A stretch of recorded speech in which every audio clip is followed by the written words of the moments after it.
Another alarming spike in the number of cases of the coronavirus across the world. There are more than 45,000 cases, mostly in China. The death toll now topping 1,100. This comes as the CDC says the disease can possibly be transmitted from an infected person who is not showing symptoms, and that China has not accepted their help since the virus started in early January. Meanwhile, the quarantine phase on the Diamond Princess cruise ship in Japan enters another day.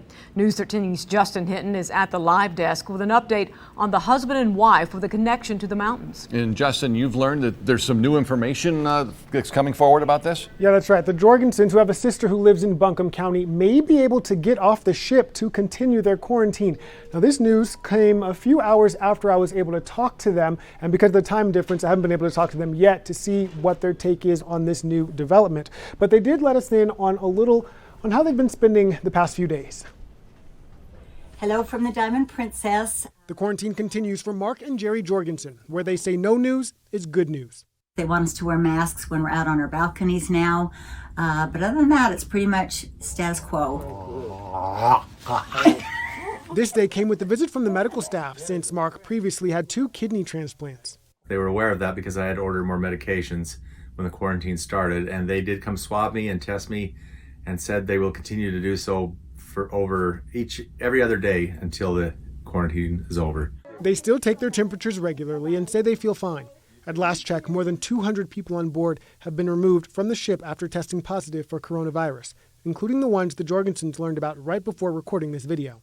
They are taking them off now as we speak, and if they're 80 years old or older and they have a chronic medical condition, they will automatically be tested, or if they're 80 years of age and older and in an inside cabin, they will be tested as well. Counting down the days, the Jorgensens say they remain in good spirits, making the most out of their current situation.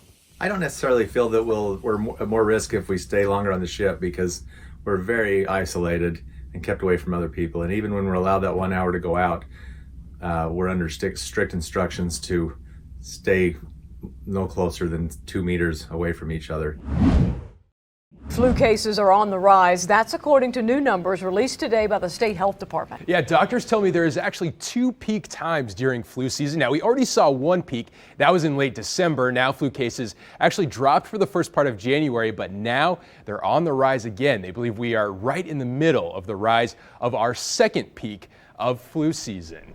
Mission Health tells us this second peak is already worse than the first in terms of the number of cases. State flu numbers support that. New numbers released today show 1,300 positive flu tests for the last week. That's across all of North Carolina. Doctors say they were expecting a rough flu season. However, by the numbers, it may actually be similar to last year. They do, however, remind us that we are not done quite yet. I would say it's about a 2-month period overall. So from the beginning of the early onset, which was in December, till we should start seeing it fade at the end of February, sometime in mid-March. But we'll see flu all the way into April and May.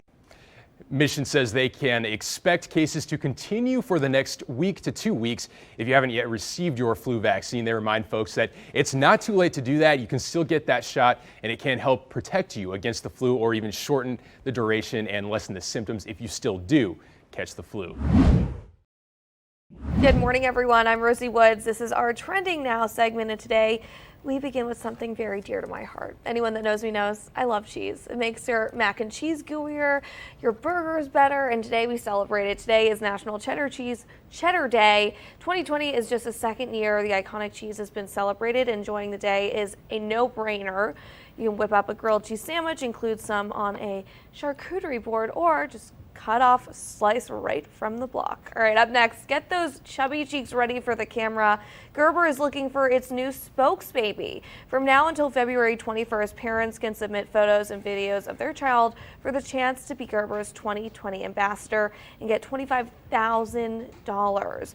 Contestants are judged on visual appeal, expressiveness, and consistency with Gerber's Anything for Baby mission.